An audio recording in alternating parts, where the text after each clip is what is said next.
our 50th card! Alright!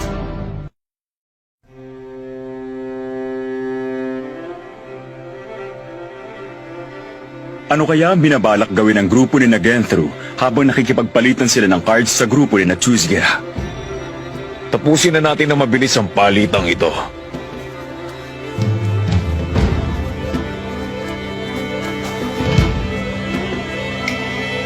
Okay.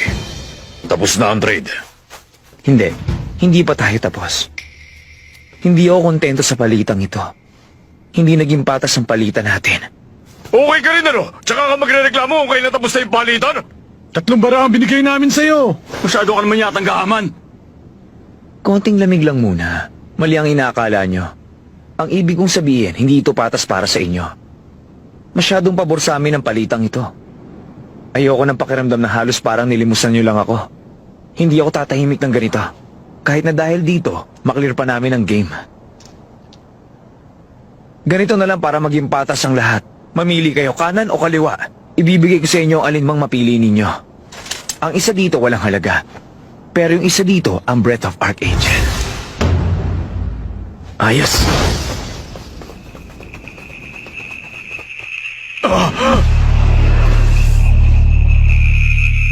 Levion!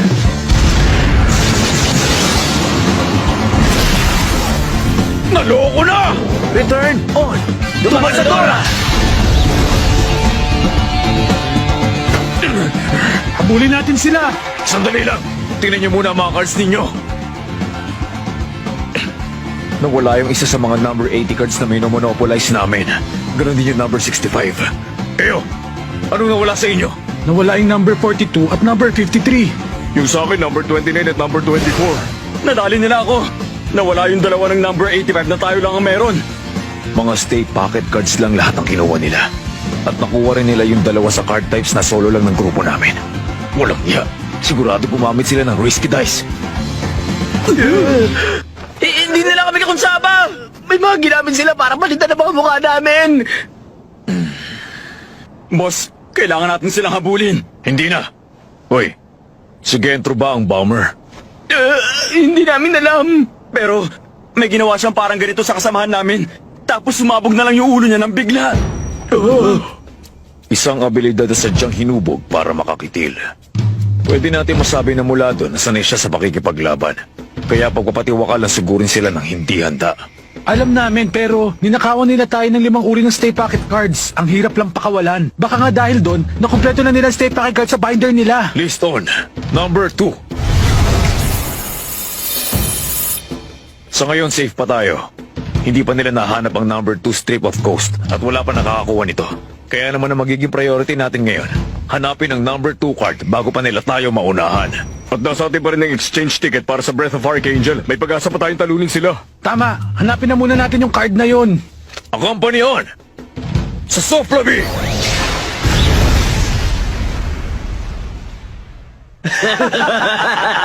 Ang galing natin, naisahan natin sila. Napakinabahangan natin ang pag-combine ng risky dice at levy.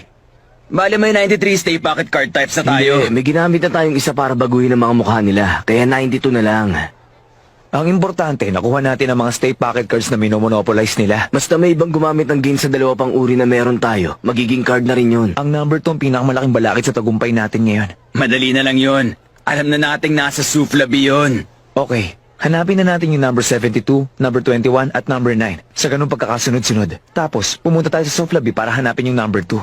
Para sa number 75, kailangan lang natin hanapin kung sino may hawak at nakawin. Tingin ko sa puntong ito, kailangan na natin pag-isipan. Alin sa 3 stay pocket cards ang gusto nating angkinin? At kung paano natin gagastusin ng 50 billion? Uy, Kilua! May gumugulo sa isip ko kailan lang. Ano yun? Hindi ba daan-daan ang naglalaro ng game na to kasabay natin? Hindi ba nakapagtatakang na i-transform natin lahat ng items na nakuha natin sa card form nila? Anong ibig mong sabihin? Kasi kahit yung mga B-rank stay pocket cards, may maximum transformation limit na humigit kumulang 30. Madali na ma-obtain ng mga yan, kaya dapat marami nang naunang nakakuha sa atin. Totoo yung sinabi mo, pero pwede rin ganito ang isipin natin. Ilang player teams lang ba may kakayahang makabate sa pangungulekta? Tansya ko hindi lampas ng 30. Ah, oo nga no. Karamihan sa mga player na nandito, hindi pa ngongolekta ng stay packet cards na nasa isip nila. Kung hindi lang sila nakafocus sa pag-iwas sa mga agresibong player para hindi sila mamatay, gusto nila makaalis dito at makauwi. Parang nakakapanghina kung nakarating ka nga sa Masadora pero wala nang leave cards na natitira. Sinabi mo pa, kaya nga... Yun na nga. Huh? Kung player ka na pumunta sa Masadora para bumili ng leave cards pero walang available, anong gagawin mo?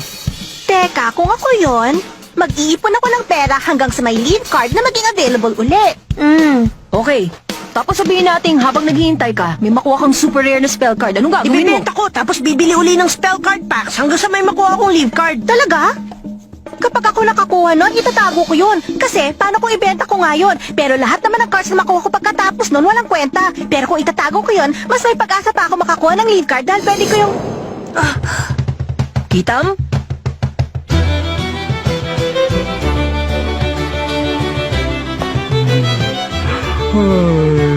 Kailangan mo ng leave card? Gusto mo bang bumalik? Sa tunay na mundo?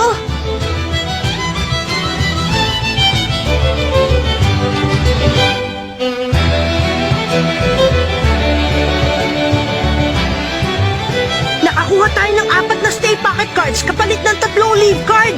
Okay, naka 54 na stay pocket card types na tayo. Yay! Yung mga card na hindi natin nailagay sa binder kaagad, bumalik sa mga item form nila.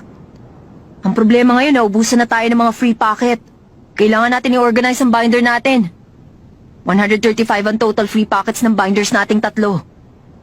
Kailangan natin mag-iwan ng mga 5 pocket na bakante. Ikaw na magtago ng mga spell card, Kilua. Dapat magtago din ng ilang defensive spell card si Biscuit. Teka nga! Kailangan kong gumamit ng mga spell card? Ayoko nga! Hindi ko alam kung paano gamitin ang mga Hindi yan, no? pagkakaalam mo, dapat lang, no? Okay na. Book. Noon talagang umiiwas pa tayo sa ibang player habang naglalaro. Pero mula ngayon, kailangan na natin makisama sa kanila para makakuha ng ibang rare cards. Basta kunin natin lahat ng cards na kaya natin kunin ng tayo-tayo lang. Tapos, saka tayo makipagkasundo sa ibang player kung kailangan lang. Okay yun, diba? Ganun na nga. Oh! Sige, bye-bye! Sandali lang! Wala namang halaga ang card na to. Ginamitan mo lang to ng fake spell card eh. Pasensya ka na, nagkamali lang ako naabot sa'yo. Ito yung tunay na card. Grabe, hindi ka talaga pwedeng maging pabaya sa mga to kahit sandali. Sinabi mo pa, napakalaki talaga ng pakinabang ng item na yon. Hindi ba nakakatanggal din daw ng mga sumpa sa item ang necklace nito? Ewan ko sa item. Alam ko, sumpa sa card. Ah, hindi pala pwede. Bakit? May naisip ka bang gawin? Naalala ko lang kasi yung mga taga-baryong may sakit. Naisip ko lang na baka isang sumpa ang nagdulot nun at pwede natin silang gamutin. Yung mga taga-baryo? Ah! Yung mga bandido! Yung kumuha ng lahat ng pera ninyo at pati damit? Pero hindi sila mga card, kaya hindi gagana yun, no? Pwede. Bakit hindi natin subukan?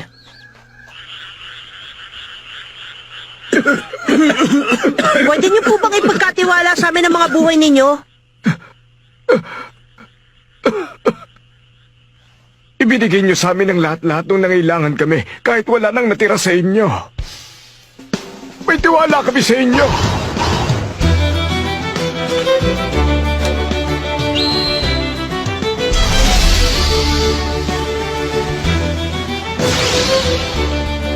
Kumana! Maraming salamat sa inyo. Nasa amin na ang munting kayamanang ito ng ilang henerasyon.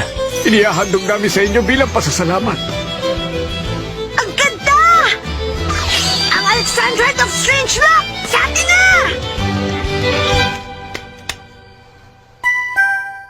May isang player na gumagamit ng contact card para makausap kayo. Basta, si Cancel to. Gusto ko sana kayo makausap.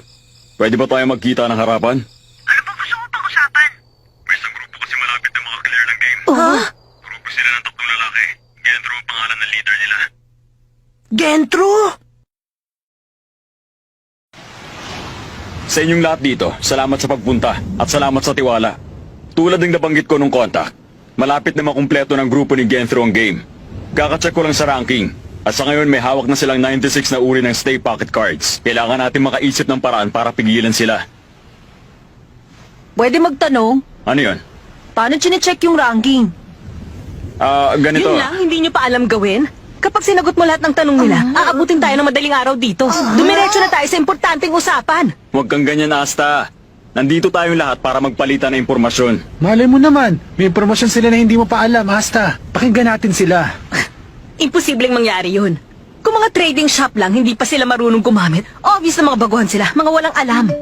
Sa trading shop kasi, may ranking ng mga player na active at kung ilang Stay Pocket Cards ang hawak nila. Nakalista doon lahat. Pwede mo ring malaman kung ano ang number ng mga cards nila. Kailangan mo nga lang magbayad para doon. Pero kahit na malaman mo ang pangalan ng player mula sa ranking na yon, hindi mo pa rin sila magagamitan ng contact o fluoroscopy spell card. Kailangan makasalubong mo sila.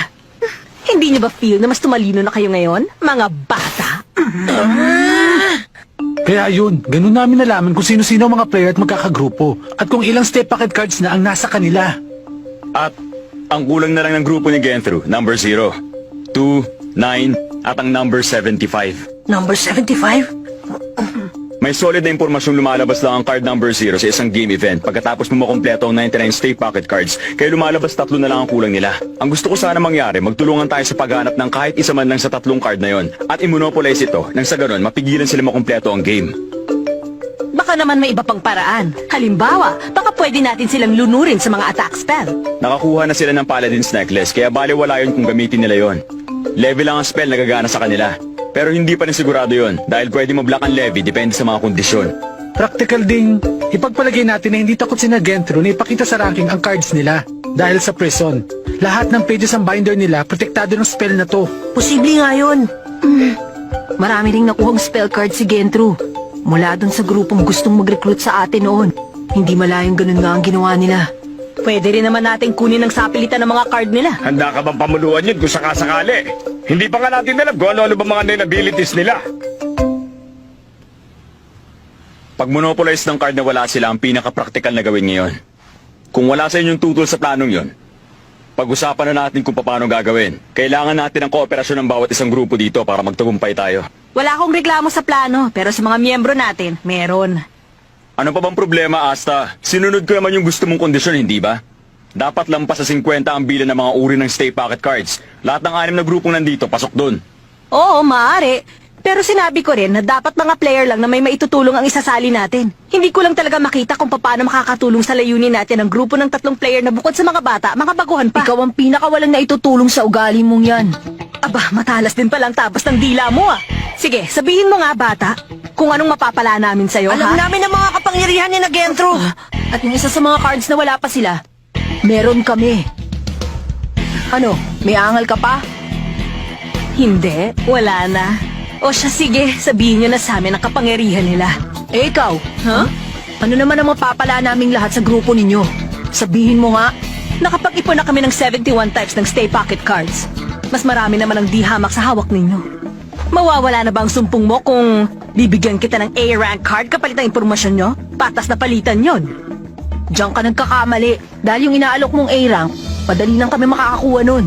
Bigyan mo kami ng 2 S-rank card o impormasyong katumbas ng halaga ng sa amin. Kung hindi, wala tayong kasunduan. Aba, akala mo kung sinong magaling kumasta. Narinig niyo ba yon mga kasama? Ayaw nila tayong tulungan. Gusto nila bawat isa sa atin magbigay sa kanila ng 2 S-rank cards. 10 cards ang gusto nila. Huwag kang ang pauso. Grupo nyo lang ang kailangan magbigay. Ah! Okay lang sa akin magbahagi ng impormasyon sa ibang grupo. Silang bahala magpasya kung anong gusto nilang ibigay sa amin bilang kapalit. Pero ikaw, hanggat hindi ka tumutupad, wala ka makukuha sa amin. Ay! Mga isip bata talaga. Nagmalaki na porket hindi lang napagbigyan. Kayong dalawa, tama na yan. Nandito tayo para magtulungan, hindi para magtalo. Wala pa ako sinasabi, makikipagtulungan ako sa isang ko! Basta okay lang. Basta bigyan mo na lang sila ng 2 card. Oo, para makapagpatuloy na tayo. Bakit ako? Wala naman akong problema sa pagbigay sa kanila ng cards eh. Pero yung isip batang yan, naghahanap ng away eh. Sino pang naunang ng away? Ayoko na. Umalis na tayo rito. Hindi ko na gusto makipag-team up sa kanila. Hay, totoong nakakainis pero... Pero sa ganitong sitwasyon... Merong 2 pangunahing abilidad si Genthru na tinatawag niyang Countdown at Little Flower. Kaya ang pinakamabuting gawin, lumayo sa kanya. Malas, nadali niya ako. Ako rin. Hinawakan niya ako nung nagpapalitan kami ng cards. Ako rin. Mukha atang halos lahat sila na biktima ni Gentru. Pagkakataon nga naman. May magagawa ba kami para tanggalin ang bomba? Oo, meron. Kailangan nyo siyang hawakan at sabihing, nahuli ko ang bomber. Ano ka ba? Bakit mo sinabi ka agad? Sayang mas madami pa sana tayong nakuhang card sa kanila. Ayoko na kasing mag-away pa uli kayo. Hindi ma-activate ang mga bomba hanggat hindi ipinapaliwanag ni Gentru kung paano gumagana ang ability niya. Kaya, basta hindi nyo siya lalapitan, wala siya magagawa sa inyo. Siguro alam nyo nang may dalawang paraan ng pag-cast ng spell cards, tama ba? Tama. Mauubos ang spell card sa oras na mabanggit mo ang pangalan nito sa invocation. Pero posibleng gamitin ng paulit-ulit ang isang spell card. Ha? Oo. Halimbawa, kapag nilagay mo ang steel card sa binder, lalabas ang mga pangalan ng mga player na nakasalamuha mo na, tama? Pwede ninyong tanggalin ito nang hindi pinipindot ang select at hindi mauubos ito. At pwede nyo pa itong gamitin ng kahit ilang beses para ma-check ang cards ng iba. Hindi pa natin nasusubukan gawin yun. Oo nga. Para naman sa mga rank B stay pocket cards, mabibili nyo lahat to sa mga shop. Kailangan nyo lang bumili sa isang shop ng lampas 50 times at sasabihin sa'yo ng shopkeeper ang option na yon at bibigyan ka pa ng discount. May doble pa kayo ng skeleton eyeglasses? Kapag ginamit nyo yun, madali nyo mahahanap ang Emerald for Beauty at Mystery Pond. S-rank cards pareho yon. Sapat na ba sa inyong impormasyon na yon? Bibigyan ko pa kayo ng isa pang card kung hindi pa rin kayo Hindi na, masayabing. sapat na po yun. Maraming salamat. Okay, ako naman ang sunod. Ako siguro Inu. Nice to meet you. Maraming salamat. Marami kaming natutunan dahil sa inyo. Alin kaya sa mga card na wala pa ka nag-entro ang pwede nating i-monopolize? Yung nakuha naming number 75, labas na dun. Parang imposibleng i-monopolize. Isang kopya lang ang pwede makuha ng bawat grupo at masyado malaki ang maximum transformation limit niya. Bukod sa komplikado ang pagkuha nito. Nakakuha kayo ng number 75? Ang gagaling nyo naman.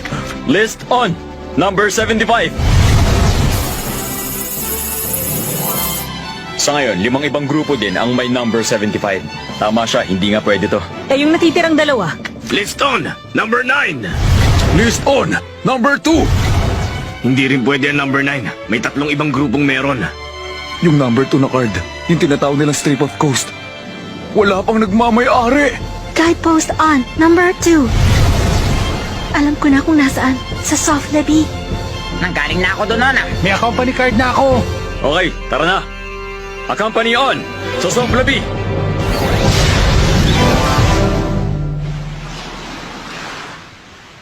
Dito na pala yung soft lobby. Ang laki din pala ng bayang to. Okay, simulan na natin ang paghanap ng impormasyon. Lahat ng lugar, i-check nyo ng mabuti. May ibang characters na hindi agad magbibigay ng impormasyon. Baka magtagal tayo, kaya kailangan maging matyaga. Kaya nyo ba yun? Dito! Oo. May nahanap ako dito na may impormasyon. Ang bilis! Yung mga piratang yan ang naghahari sa bayang ito. Ayon sa alamat, may kuweba sa ilalim ng dagat na tinatawag na grotto ng mga sea god. Malapit lang yon dun sa may aplaya. Sinasabing yung strip of coast ang tanging daanan papunta doon. Nung kumalat ang tungkol sa maalamat na kuweba at ang laman nitong kayamanan, 15 pirata ang biglang nagpakita sa bayan, ilang taon nang nakararaan. Si Razor at ang 14 Fiends, kwinestyon nila lahat ng mga mangingisdang pumapalaot. Lahat ng may alam tungkol sa strip of coast, pinatatahimik nila habang buhay. Kapag pinalayas niyo si Razor at ang 14 Fiends, sasabihin ko sa inyo ang lahat ng nalalaman ko. Alam nyo, nung nagpunta kami noon, wala kami nakuha kahit isang clue. Siguro nagkakaroon ng impormasyon, depende sa oras. O depende sa event na mapalabas mo. 15 lahat, si Razor at ang 14 Fiends. Posible rin ang nakatrigger ng event na to ay yung bilang ng mga player na pumunta ngayon. Ha? May 15 pirata. At nagkataon na 15 rin tayong pumunta dito. Hindi magaganap ang special event na to sa game hanggat hindi ka dumarating dito kasama ang 15 miyembro. Pero paano malalaman ng isang game character na may ganong grupo na dumating? O, a company card! Oo, grupo ng 15 o mahigit na gumamit ng company para makapunta sa Souflabi. Malamang yun na nga yung kondisyong kailangan para maganap yung event. Ang saklap naman nun. Wala. Tayo na, sa base ng mga pirata.